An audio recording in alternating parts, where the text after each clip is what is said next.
try being happy when you don't have enough money, right? Try being happy when you're struggling to make ends meet. And I get that, right? And there was actually a study done that correlates an individual's income level and their level of happiness.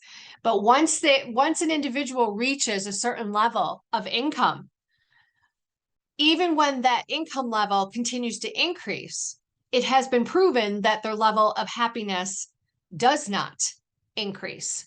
All right, from that point further. But you know what? I've also worked with people, many people over the years who have no problem with making ends meet, right? They have no problem with meeting all of their basic needs and on a consistent basis, and yet they're still unhappy, right?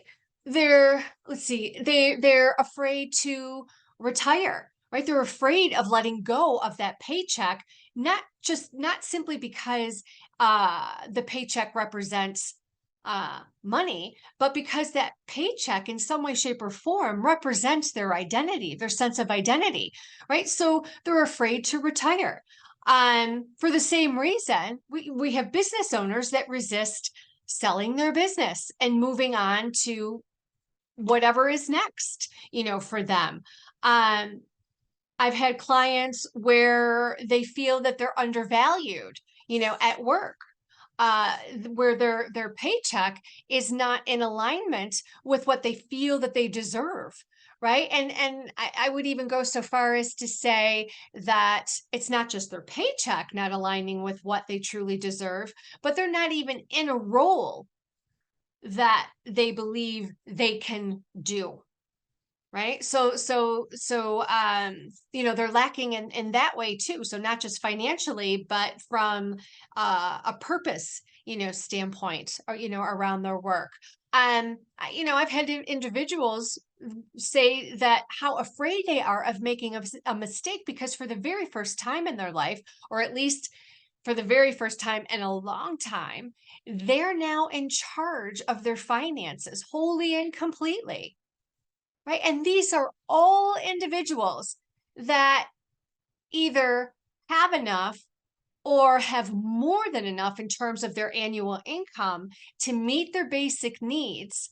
And they have adequate or even substantial savings and investments.